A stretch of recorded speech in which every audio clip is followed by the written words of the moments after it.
నేడు కృషి చేసిన వారిదే రేపటి భవిష్యత్, నేటి పెట్టుబడే రేపటి ఉపాధి అని మేము విశ్వసిస్తున్నాం.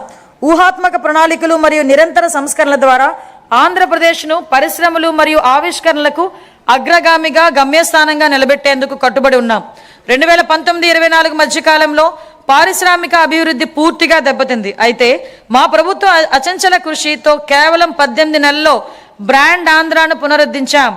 జూన్ 2024 నుండి 9.68 లక్షల కోట్ల విలువైన 1.19 లక్షల పెట్టుబడి ప్రతిపాదనలు ఆమోదించబడి 5.41 లక్షల ఉద్యోగ అవకాశాల సృష్టికి మార్గం సుగమమైంది.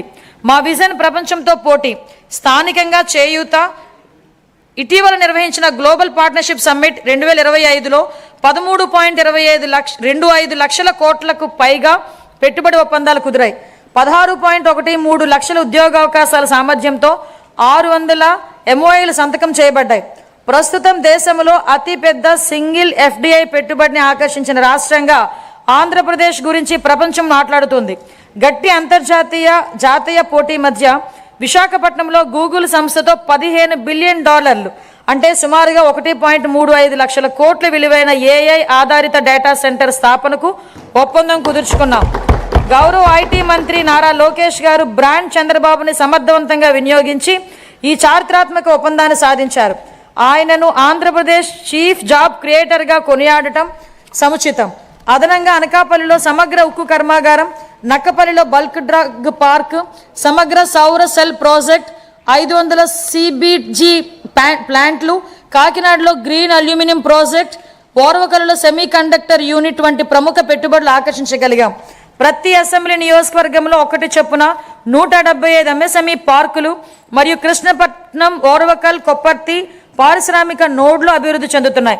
రామాయపట్నం 75%, మూలపేట 65%, మచిలీపట్నం 50%, కాకినాడ SEZ పోర్ట్ 32% వంటి కొత్త పోర్టుల ప్రాజెక్టులు వేగవంతంగా పురోగమిస్తున్నాయి.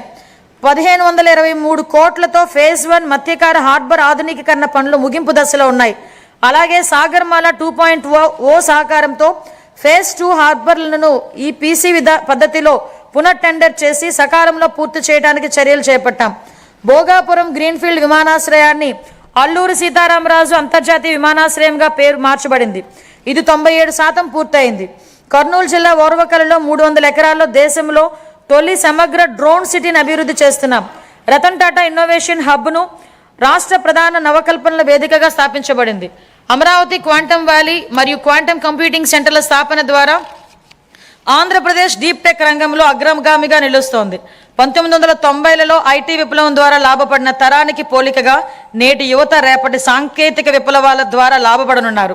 36 పైగా శాఖలు, 139 డేటాబేస్ల సమగ్ర సమన్వయంతో ఏపీ స్టేట్ డేటా లేక్ ద్వారా డేటా ఆధారిత పరిపాలన బలోపేతం చేశాం.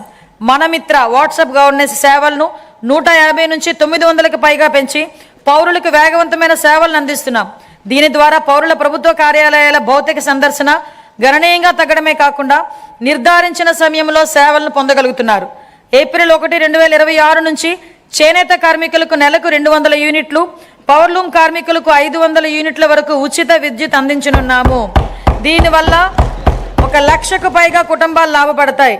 పరిశ్రమలు మరియు వాణిజ్య శాఖకు 3161 కోట్లు, మౌలిక సదుపాయాలు మరియు పెట్టుబడుల శాఖకు 1283 కోట్లు, సమాచార సాంకేతికం, ఎలక్ట్రానిక్స్ మరియు కమ్యూనికేషన్ శాఖకు 536 కోట్లు ప్రతిపాదిస్తున్నాను. పౌర సరఫరాలు దీపం 2.0 కింద 1.08 కోట్ల మహిళలకు సంవత్సరానికి 3 ఉచిత LPG సిలిండర్లు అందిస్తూ 2897 కోట్లను వారి ఖాతాల్లో జమ చేశాం. ధాన్యం కొనుగోలులో దేశానికి ఆదర్శంగా నిలిచాం.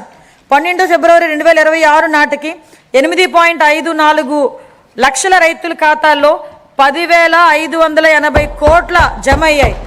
ఇదంతా కూడా ఒక్కరోజు వ్యవధిలోనే జరిగింది. వితిన్ 24 అవర్స్ రికార్డు స్థాయిలో 9,740 కోట్ల నగదు వారి ఖాతాల్లోకి జమ చేయడం జరిగింది. అందులో 55% 8 గంటల్లో చెల్లించడం మా వేగం, పారదర్శకత నిదర్శనం.